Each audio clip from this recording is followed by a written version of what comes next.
Yo, what's going on, everyone? This is Austin from Calling Our Shot, and we are back, and so is the NFL. In today's video, I'm going to give you my favorite bets to place on Sunday. We're just going to talk about the 1 o'clock and the 4 o'clock games, a ton of games going on. Now, we'll have separate videos for Sunday Night Football, which is just the Bears versus Rams, and Monday Night Football, which is the Ravens versus the Raiders, just like we did for the Cowboys-Buccaneers game. So make sure you check out those. Those will be posted on Saturday. Subscribe to the channel if you are new. On top of that, we have Sam's MoneyLine Parlay coming later in this video, and if that hits, I'm giving $100 to a random person that is 1, subscribe to the channel, 2, that likes on the video, and 3, comments on the video. Feel free to comment your favorite play. I love to see what you guys are playing. Now, in today's video, and on top of that, if I place first place in daily fantasy this weekend, I'm giving one of you guys $1,000. So subscribe. You'll be missing out on a lot of free and cool giveaways, plus our daily videos that will be posted for fantasy football and betting videos, all of it. You don't want to miss out. Now, join the Discord if you want. Now, without further ado, this is the Week 1 slate. This is the most popular requested video, and that's why we're diving in. We're going to have 3 player props, 2 spreads that I like, 2 over-unders, 1 touchdown parlay, and of course, Sam's Moneyline Parlay. If you don't know who Sam is, he's on the podcast with me, the Calling Our Shot podcast. We've got 2 episodes so far, posted every single Wednesday at 10 a.m. And if you aren't checking it out, go check it out. Sam cashes these Moneyline Parlays, so stick around. Now, if you want to just skip around to the video, they'll all be time-stamped down below. I'll be talking about player prop spreads, over-unders, TD, all of it. You'll be able to check it out all time-stamped out. Let's get after it. The first spread of the NFL season I'm rolling with on this Sunday, taking the Broncos, -2.5, -115 on MGM. Obviously, they're versing the Giants if you haven't looked at the slate. In Ronak in the Discord, if you haven't joined the Discord, link down below, 2,000 plus members. Ronak, close your ears, because I'm not a big fan of Daniel Jones, not a big fan of the Giants, and it's nothing against him. He just turns over the ball way too much. And you have a Broncos team led by Teddy Bridgewater, right? Who, say what you want about Teddy Bridgewater. Is he a game manager?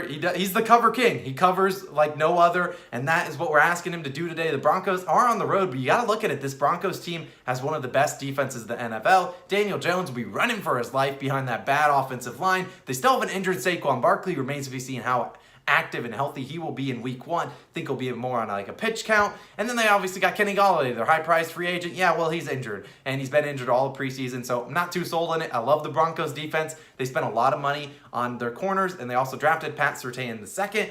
I'm all in on the Broncos this week. I think they really can come out and cover and beat the Giants to a pulp. -2.5, just asking them to win by a field goal. I'm in. Give me the Broncos to win and cover on the road. Moving on to a big AFC showdown. The Steelers, I'm taking them +7 points versus the Buffalo Bills. Now, that's -117 on Barstool. Majority of places you'll see at 6.5. And I bought the extra half point on Barstool because it didn't really make a big difference. I'm at -117. Normal spreads might be -105 to -110 to -115. Now, if you listen to the podcast, which if you haven't, go check it out. It's posted every Wednesday. So go check it out. But I chose the Steelers as my team to upset a team in week 1. Now, they're my underdog pick, and while I'm not going to go that bold here, I'm not going to put Steelers money line, 1 unit play. I do think they have a good chance of covering. Plus, I'm getting 7 points. They just got to lose by a touchdown for a push or even less than 7 points, and I'm in. Now, the Steelers were leading the Bills. These teams played last year, I believe, in week 13. Obviously, we know the Steelers. They started 11-0, lost a bunch of games towards the end of the season, but the second game they lost was against this Buffalo Bills team, who the Steelers were leading for the majority of the first half. They were up 7-0 or 7-3 for the majority of the first half, and then Big Ben threw a pick 6. Now, obviously, you don't love that, but they did hold the Bills offense couldn't score in the first half. Obviously, they had no touchdowns. Now, they did get it going towards the second half, and they ended up winning by 11 points. But you look at the Steelers team, they had their leading rusher, James Conner, who's now with the Arizona Cardinals, 10 carries, 18 yards. Yeah, you're not going to win a lot of games like that. And if you look at it, now they got Najee Harris, the return of a healthier Big Ben, who was a year removed from surgery then, and now he's got a little bit more, practice and NFL time under his skin. I think he'll be good and trying to go for one last push at a Super Bowl ring. Now, I love, obviously, Najee Harris, so we'll give him more of a run game. And the Steelers still have one of the best defenses in the NFL. TJ Watt is finally back on the field. Who knows if he gets a contract extension by Sunday. Either way, I think the Steelers got a good chance. I'd love if they were at home, but they're on the road. I think the Bills are due for a little bit of regression. You know they don't run the ball, and I think you're going to need to run the ball to beat this Steelers team. And I'm just locking in the Steelers. +7, give it to me. Give me the Steelers plus the points. Moving on to some over-unders. Taking the Dolphins and Patriots, I'm going under 43.5 points, -105 on DraftKings. Now, this is the divisional game right out of the gate. These teams oftentimes do play weeks 1. Now, the Dolphins, they always play the Patriots stuff. Now, if you're a Patriots fan and you loved them throughout the whole Tom Brady dynasty, obviously, that's no longer Mac Jones, now the starting quarterback for the New England Patriots, a rookie, pick 15, I believe. He's starting, and I just don't think the Patriots are going to go bombs away, letting him launch it deep. And they don't necessarily have a lot of guys that can stretch the field that deep. I mean, they do have Nelson Aguilar, but I think they're going to be a more methodical kind of offense. And you'll see, I'm a big fan of Damian Harris. Hint, hint, he'll be in the TD parlay in a second. But I think they're going to go a slower approach, kind of move the ball methodically. I think that's what Mac Jones is going to be in the NFL. I don't necessarily, not going to expect him, start throwing for 350 yards every single week. He's going to have a guy with a high completion rate, and he's just going to move long, methodical drives, and they might settle for some field goals, which luckily, the Dolphins love field goals. Jason Sanders, one of the best field goal specialists in the league, one of the best kickers in the league, and they're led by Tua Tagovailoa, who still, we don't know, what to expect from Tua, but I still don't think this offense knows what their capabilities is. They don't know. I don't think they have their identity 100%, and it's hard to get an identity 100% in week one. If you look at 3 of the last 4 matchups against New England, this has gone under 43.5 points, including the last 2 in Miami, which did happen earlier on in the year for both those times. Now, both of these teams, like I said, very good defenses too. Both, obviously Stephon Gilmore not playing, but you got the Patriots are getting a lot of guys back. You got the Dolphins with a very good defense as well. I expected a grind out style kind of game, and I expect a final score 20-17, somewhere around that. And we're cashing the under 43.5 points, locking it in. Now, another over-under, and let's talk about this one. I'm taking the Titans, the Tennessee Titans, team total over 27 points, minus 118 on FanDuel. So on the opposite side of the spectrum of that Dolphins-Patriots game, you got the Titans versus the Cardinals, over-under set around 51.5, 52 points.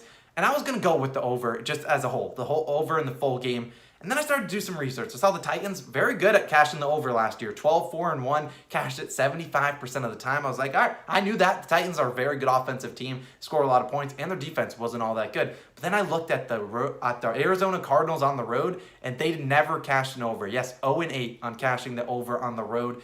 I didn't love that, and that's why I'm backing off. Could Kyler Murray and company struggle in Tennessee? Potentially. So I'm just going to stick to the Titans team total. The Titans hit this total in 6 of their last 7 games of the season. They obviously brought in Julio Jones, who I think is due for a big week 1. If you don't know that, he's one of my start and sit wide receivers. Go check out that video. It'll be posted right after this one. Now, the main reason I'm here, though, is this Cardinals defense. Sure, you brought in J.J. Watt, who we accidentally name dropped earlier this video, but their cornerbacks are absolutely obsolete. They don't have any good guys behind there. Now, no disrespect to these guys. They could clamp me up, but they lost Patrick Peterson, now with the Minnesota Vikings. Their starting guys are Robert Alford, Byron Murphy Jr., and the rookie from UCF, which I love, Tay Gowan. Now, Tay Gowan, if you remember, I believe he opted out all of last year, so it still might take him to get some footing. Doubt he starts, but I don't expect these guys to magically be able to stop A.J. Brown, Julio Jones, and I completely forgot, Derrick Henry. Yeah, there's going to be some business decisions made, and I'm in on the Titans to go over 27 points. If they go hit 27 on the dot, we'll push, get our money back, but I think they can get us 28, 30 points against this Cardinals defense. I'm not necessarily going to pick them to win, but you'd assume if they're going to drop 28 to 30 points, they should win. But it's Tennessee Titans. You never know. Moving on to my first player prop of the video. We got 3 of them, and then we got the touchdown parlay and Sam's MoneyLine parlay. First player prop, Jalen Hurts, over 268.5 passing yards plus rushing yards, available on DraftKings, minus 115. I have my DraftKings referral link down below. Now, at the time of recording this, FanDuel, they sleeping. They're not posting a lot of props for us, so all the 3 that I got are on DraftKings, but I really like them, and I think they're all really good. Now, shout out to Jets Picks on Twitter. He brought this one to my attention. Sammy Capper, too, on Twitter as well. They were kind of mentioning back and forth. I was like, this is really good insight, and I'm in, so make sure you follow them. Follow Colin our shop, too. You see us at the bottom of the screen. Why aren't you following us? We appreciate you guys. We have over 3,000 followers over there. We can't do it without you, but these guys brought up this pick to my attention, and I'm all in. Now, Hurst, you look at Jalen Hurts. He was thrust into the starting role last year and in a bad offense with not a lot of talent around him. Now, he hit the over still in 3 of the 4 games he started, and that was with his best receiver being Greg Ward. Now, no disrespect to Greg Ward, the former, I think, AAF superstar. Now, they have finally built the offense around him, and they brought in the Heisman Trophy winner, the first-round pick, Devontae Smith. Jalen Reagor's back and fully healthy. Obviously, still have Zach Ertz and Dallas Goedert. They have good pass-catching running backs, although Miles Sanders has kind of struggled their pass-catching this preseason, so Boston Scott's no slouch. And, did I forget to mention, they're playing the Atlanta Falcons. So the Falcons gave up the most receiving yards last season, and 10 of 16 quarterbacks that played the Falcons hit this over 268.5 passing plus rushing on just passing yards alone. If you added in the rushing, 12 of 16 hit it. So that's 75%. I love that conversion rate. And you're adding in the rushing yards like I talked. I mean, you talk about a guy like Taysom Hill who hit it both of the games he matched up against the Falcons last year. I feel like people kind of equate Taysom Hill and Jalen Hurts kind of in the same sentence. Now, I do think Jalen Hurts is a better quarterback than Taysom Hill was, and I think he has better receivers than Taysom Hill did back in the day. It would not surprise me to see Jalen Hurts with 70-plus rushing yards, and then you're just asking for 200 passing yards against a really bad Falcons defense. I'm all in. The Falcons should be able to score points also against the Eagles. Maybe this is a higher scoring game that people might anticipate. I do think Jalen Hurts has a great year and a great game in week 1 and a great fantasy football year and great NFL year. I love Jalen Hurts, love the talent. I think he shocks a lot of people this year. That's why he's my first player prop of the video, and give me him as a must start in fantasy football in week 1. Moving on, Keenan Allen over 5.5 receptions, minus 135 on DraftKings.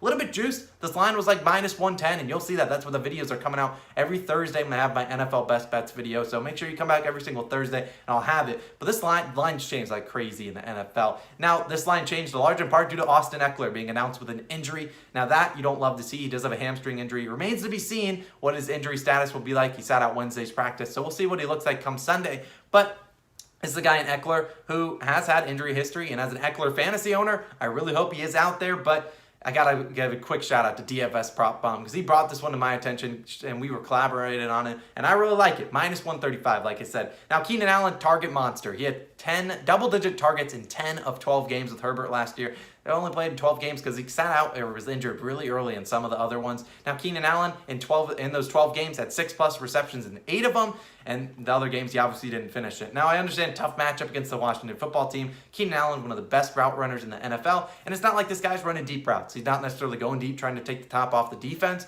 This is a guy that's doing a lot of slants, a lot of in and outs, a lot of curls, a couple yards down the field, very low average depth of target. And I'm expecting another 100+ reception campaign from Keenan Allen this year. Expecting him to start off on a good foot, especially if Austin Eckler's out there, they won't be able to run the ball all too well. That'll open up even more of a target share. I'm in on Keenan Allen regardless of Austin Eckler's situation.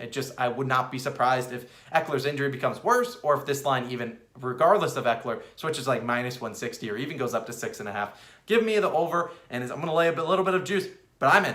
Moving on to the last player prop that we're going to talk about, and then the touchdown parlay, and I apologize, like I said, these are all on DraftKings. Raheem Mostert, under 17.5 rushing attempts, minus 160 on DraftKings. Now, this line, too high. I won't lie to you. It should be 13.5, 14.5. I understand why it's high. It's because the 49ers, they should spank the Detroit Lions, and they're 7.5-point favorites for a reason. But I just don't think they're giving Raheem Mostert 18 carries right out of the gate. We obviously saw Mostert struggle with injuries last year, and there's a reason they brought in a guy like Trey Sermon, who a lot of people, including myself, are really high on this season in fantasy football. We expect Trey Sermon to eventually take over this backfield and become the number 1 and have Raheem Mostert be number 2. And if you look at it, if Raheem Mostert's getting this many carries, they're probably up pretty big, and they don't want to be force-feeding the ball. They don't want him to get injured. This is a juice line, but I'm still willing to play it. Here's a stat for you. Raheem Mostert played in 8 games last season.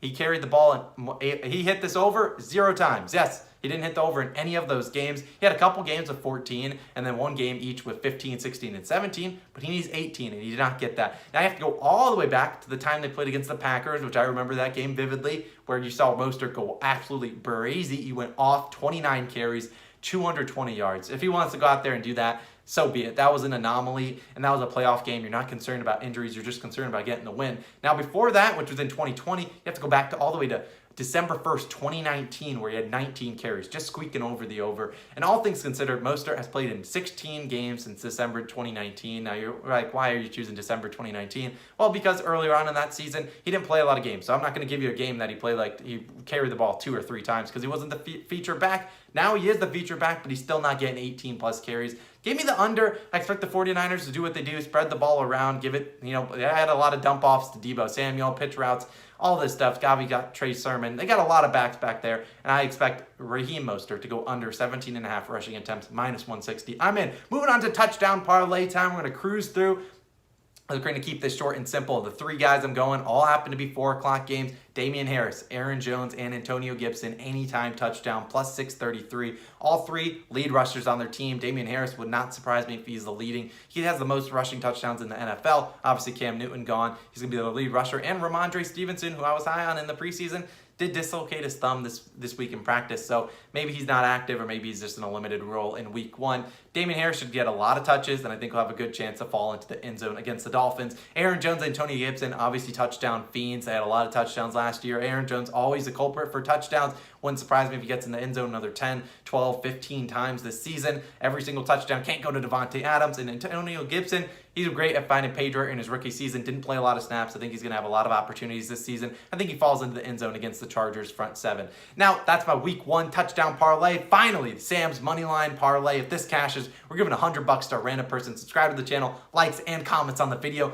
This is it. All money lines. 6 teams. 6. We got the Bills versus the Steelers. The Packers, of course, versus the Saints. 49ers versus the Lions. Chiefs versus the Browns. Titans versus the Cardinals. And the Seahawks versus the Colts. All those 6 guys combined, plus 892. I'm in. Lock it in. But like I said, Sam, he cashes these at a ridiculous rate, and that's why I'm in. That's why he's here. He's giving his money line parlay of the week. I'm going to be tracking it, assuming you put a unit on it, but definitely not. So they're saying to put a unit because we say bankroll management is key here. I appreciate you guys for tuning in. This is week 1's best bets video.